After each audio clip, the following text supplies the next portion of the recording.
هغه حدیث دی چې د ابن ابي دنیا په مسند کې موجود دی. هغه فرمایي چې نبي کریم صلی الله علیه وسلم وفرمایل چې یقینا تاسو به له ځانه د وړاندینیو خلکو یعنې د یهودو او نصرانیانو لیشت په لیشت او لاس په لاس ګز په ګز تابعداري کوئ. د کوم شي په لور کې یهود او نصارا یوه ولیشت وړاندې کېږي تاسو به هم یوه ولیشت وړاندې کېږئ او د کوم شي خوا ته چې هغوی یو ذراع یعنې یو لاس وړاندې کېږي تاسو به هم یو لاس ور وړاندې کېږئ تر دې که هغوی سمسارې په سوړه کې ورننه شي نو تاسو به هم ورننوځئ. کله چې د نبي کریم صلی الله علیه وسلم نه پوښتنه کېږي چې د الله رسوله د وړاندینیو کسانو څخه ستا مطلب یهود او نصارا دي محمد رسول الله ځواب ورکوي هو که نه نور څوک دي. هغه حالت دی درنو اورېدونکو چې نن ورځې موږ او تاسو په خپلو سترګو باندې وینو.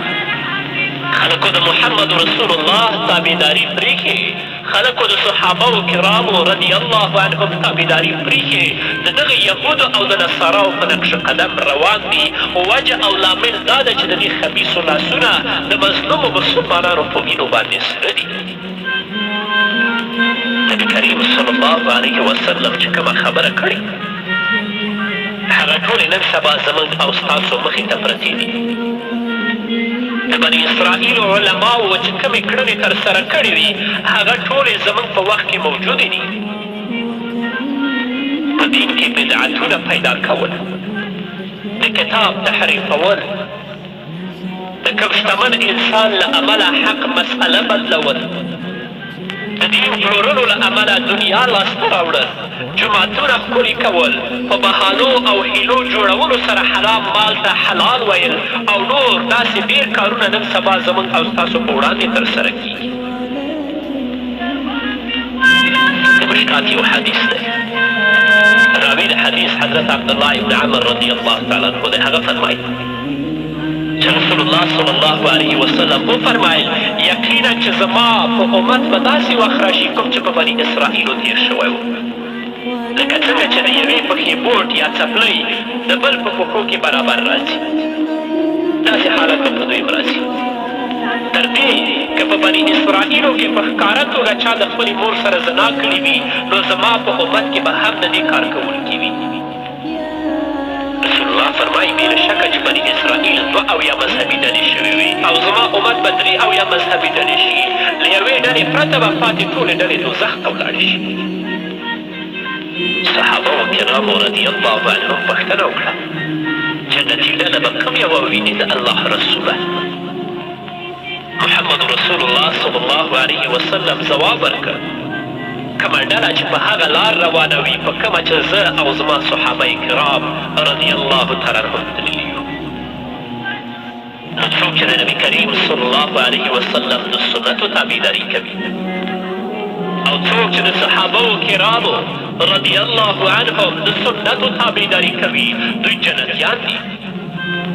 اما هغه کسان چې په خپل بدعت سره دین تحریفوي د خپل شخصي منافعو له امله حق مسئله پټوي د دنیا لاسته راوړلو لپاره حق مسئله بیانوي هغه دې پوه شي چې جنتي ډله نه ده بلکې هغه جهنمي ډله ده. همدارنګه هغو کسانو چې د محمد رسول الله دین او طریقه پرېښي د صحابه و کرامو رضی الله عنهم نقش قدم پرېښی د یهودو او د نصاراو په نقش قدم باندې روان دي. څه چې دا باداران ورته وایي هغه عملي کوي. د محمد رسول الله وینا یې شاته پرېښي د الله وینا یې شاته پرېښي نو صحابه و کرامو سنت یې پرېښی دی نو دوی دې پوه شي چې دوی ناجیه ډله نه ده بلکې جهنمي ډله ده.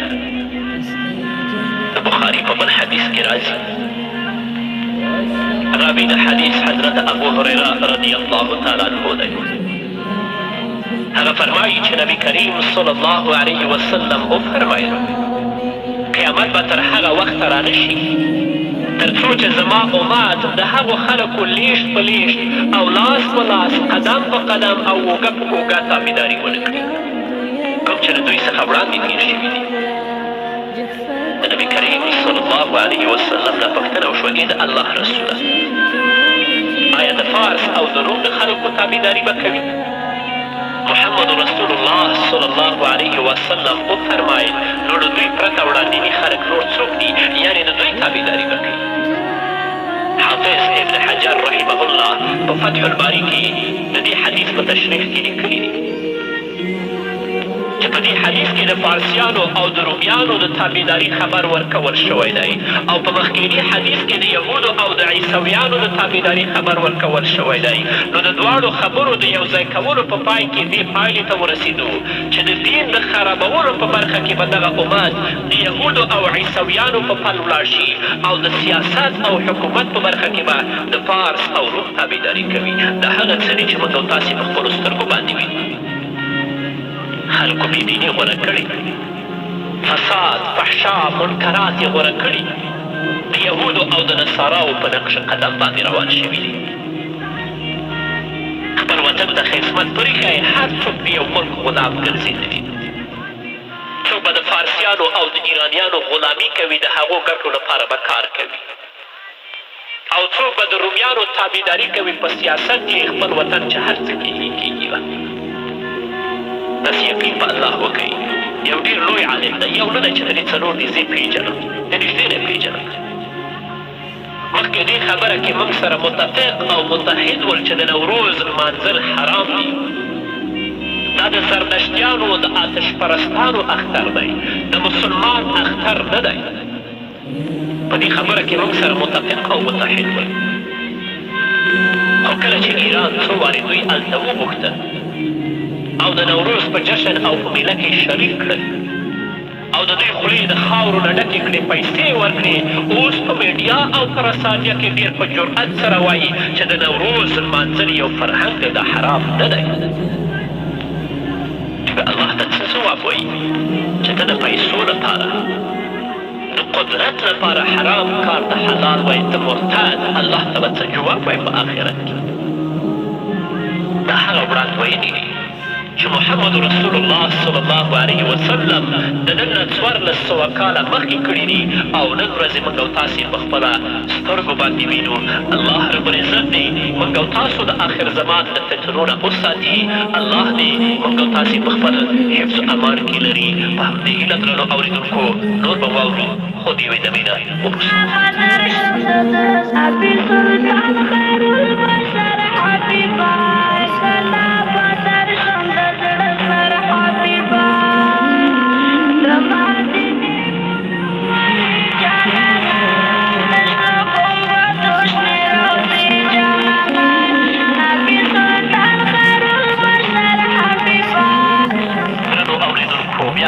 سلامونه او نیکې هیلې ومنئ.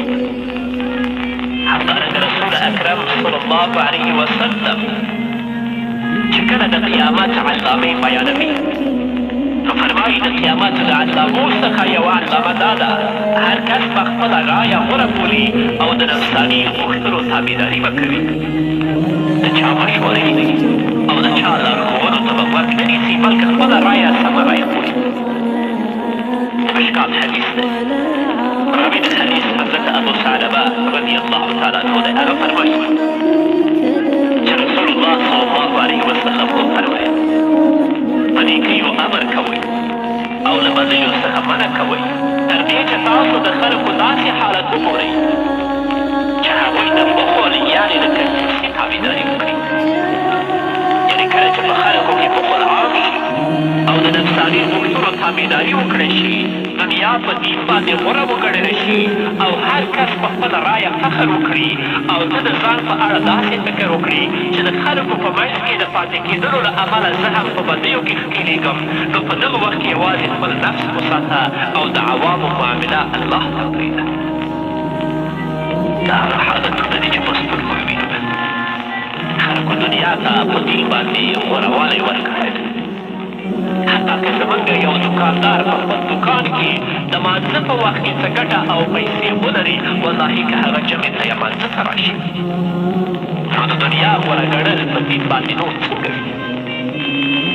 الله رب العزت دې موږ د دین تابعداران کړي تر څو چې الله زموږ نه راضي شي. همدارنګه د قیامت د علامو څخه یوه علامه دا ده چې تر ټولو وړاندې به منحان هلاک شي. جابر بن عبد الله رضی الله تعالی عنہ فرمایي د امیر المؤمنین حضرت عمر رضی الله تعالی عنہ د خلافت په دوره کې ملخان کم شول. د دې کار له امله حضرت عمر رضی الله تعالی عنہ ډېر په فکر کې شو. د معلوماتو لپاره یو کس د یمن په لور ولېږه، یو یې عراق ته ولېږه او یو یې د شام په لور، تر څو معلومات ترلاسه کړي چې په دې کال کې ملخان لیدل شوي او که نه دي لیدل شوي. کومه کسان چې حضرت عمر رضی الله تعالی عنہ د یمن په لور لیږلي وو، هغوی یو موټی ملخان راوړل او د حضرت عمر رضی الله تعالی عنہ په وړاندې کېښودل. حضرت عمر رضی الله تعالی عنہ چې ولیدل نو له خوښۍ څخه یې د الله اکبر غږ پورته کړ.